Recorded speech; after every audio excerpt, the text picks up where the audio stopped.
दोस्तों आज की इस वीडियो में हम कवर करेंगे थर्ड थॉट्स। ये दोस्तों आपके राजस्थान बोर्ड के इंग्लिश के क्लास 12 के सिलेबस में है।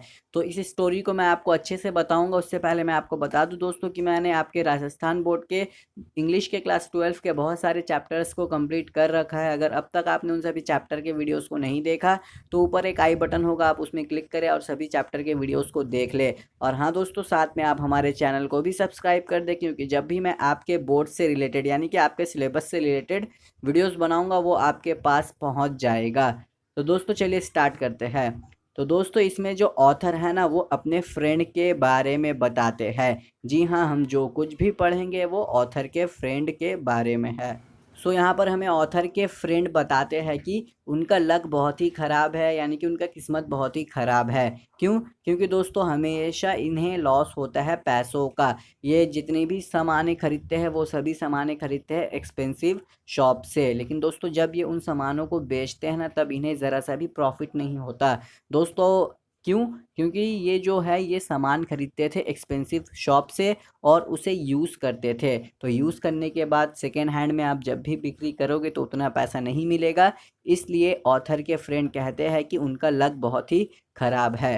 तो दोस्तों ये तो हमने पढ़ा उनके लक के बारे में, जो कि बहुत ही ख़राब था। लेकिन यहाँ से ऑथर के फ्रेंड अपने लाइफ के एक इंसिडेंट के बारे में बताते हैं। और दोस्तों ये जो इंसिडेंट है ये सभी के साथ हुआ होगा। अगर आपके साथ हुआ है तो आप मुझे कमेंट बॉक्स पर बताना।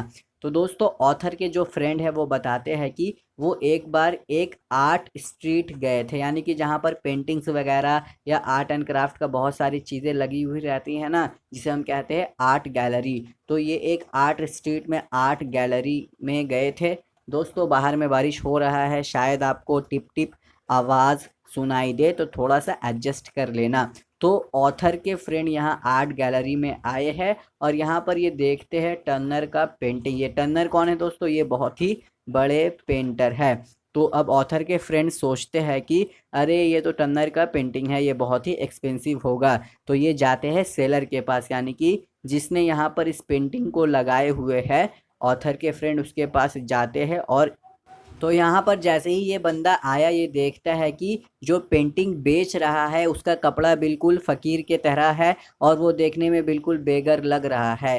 तो अब ये बंदा यानी कि ऑथर का फ्रेंड इस फ़कीर टाइप के बंदे से पूछता है, क्या इज़ दिस टर्नर पेंटिंग? क्या ये पेंटिंग टर्नर का है? तो ये बंदा कहता है नहीं नहीं, मुझे नहीं पता ये पेंटिंग किसका है, अगर तुम्हें चाहिए तो 10 शेलिंग दो और इस पेंटिंग को ले लो।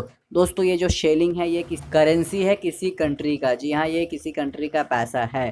तो अब ये जो बंदा है ये इससे ख़रीद लेता है इस पेंटिंग को 10 शेलिंग में। और दोस्तों पेंटिंग को ख़रीदने के बाद ये 50 पाउंड में इस पेंटिंग को बेच देता है। जी हाँ दोस्तों, अगर आप 10 शेलिंग और 50 पाउंड्स को कंपेयर करें तो बहुत बड़ा डिफरेंस है। तो यहाँ पर इस बंदे को बहुत सारा प्रॉफिट हो गया।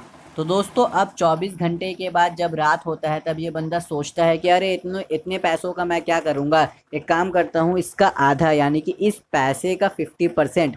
तो दोस्तों 50 पाउंड का 50% हुआ 25 पाउंड। तो ये बंदा सोचता है कि इस 25 पाउंड को मैं पेंटिंग के सेलर को दे दूंगा, यानी कि जिससे इसने पेंटिंग खरीदा था। ये सोचता है ये उसे पैसा दे देगा। क्यों? क्योंकि दोस्तों इसका मानना है कि इतना सारा प्रॉफिट हो गया, तो इतने पैसों का मैं क्या करूँगा, मैं तो आधा इसे दे ही सकता हूँ। तो अब ये 25 पाउंड इसे देगा। लेकिन दोस्तों कुछ समय बाद इसे लालच आने लगता है। जी हाँ, इसे लालच आता है और ये सोचता है अरे ये तो मेरी मेहनत की कमाई है, मैं उसे क्यों दूँ। सो अब ये सोचता है कि नहीं, मैं उसे 25 पाउंड तो नहीं दूंगा, लेकिन मैं उसे 10 पाउंड दे दूंगा। बेचारा रख लेगा, उसका भी फ़ायदा हो जाएगा। तो दोस्तों फिर उसके बाद ये और सोचता है और सोचता है और सोचता है। फिर उसके बाद इसे ख्याल आता है अरे 10 पाउंड भी क्यों दूँ, मैं उसे सिर्फ़ और सिर्फ 5 पाउंड दूंगा। तो दोस्तों ऐसे ही ये सोचते रहता है। अब अगली सुबह, जी हाँ मॉर्निंग हो गया, ये कपड़ा वगैरह पहनता है और निकल जाता है 5 पाउंड देने के लिए। लेकिन दोस्तों अब ये सोचने लगता है कि अरे 5 पाउंड मैं उसे क्यों दे दूँ। गॉडेस ऑफ बिजनेस, यानी कि जो दोस्तों बिजनेस का माता है, आप ऐसा कह सकते हो। तो ये सोचता है कि गॉडेस ऑफ जो बिजनेस है ना, वो मुझसे नाराज़ हो जाएगी। वैसे ही वो मुझे कुछ नहीं देती, इतने दिनों बाद मुझे उन्होंने इतना पैसा दिया है, तो मैं क्यों उसे 5 पाउंड दूँ। तो दोस्तों लास्ट में ये सोचता है कि ये उस बंदे को 1 पाउंड देगा। तो अब ये चेक बनाता है 1 पाउंड का और एक लेटर में डाल देता है। मीन्स चेक और लेटर साथ में कर देता है और अब ये उसे 1 पाउंड देगा। लेकिन दोस्तों उस 1 पाउंड को देने से पहले ये जाता है क्लब। क्लब में जाता है और पूरे 50 पाउंड हार जाता है। जी हाँ, ये पूरा पैसा हार गया और ये क्लब से बाहर आता है खाली जेब। जी हाँ, अब इसके पास कुछ भी पैसा नहीं है। तो दोस्तों यहीं पर ये चैप्टर एंड होता है और इससे हमें सीख मिला कि जब भी हम किसी की हेल्प करने का सोचें ना, तो अगर हमारे पास 2 रुपये भी है और तुमने सोचा है कि उसे 1 रुपया दोगे, तो पहले, जी हाँ, किसी भी सेकेंडरी सोच को अपने दिमाग में मत लाओ, सबसे पहले जाकर उस बंदे को 1 रुपया दे दो, फिर कुछ करना। तो दोस्तों यहीं पर ये एंड होता है। मुझे उम्मीद है कि मैंने आपको इस चैप्टर को अच्छे से और शॉर्ट में समझा दिया।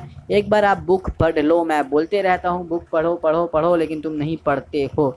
एवरेज स्टूडेंट और सुप्रीम स्टूडेंट में यही फ़र्क है कि जो सुप्रीम स्टूडेंट होगा वो जाकर बुक पढ़ेगा। तो मिलेंगे आपसे अगली वीडियो के साथ। और हाँ, मेरे एक और चैनल है जिसका लिंक आपको मिल जाएगा डिस्क्रिप्शन बॉक्स में, तो आप जाए और उस चैनल को भी सब्सक्राइब कर ले। तो मिलेंगे आपसे अगले वीडियो के साथ।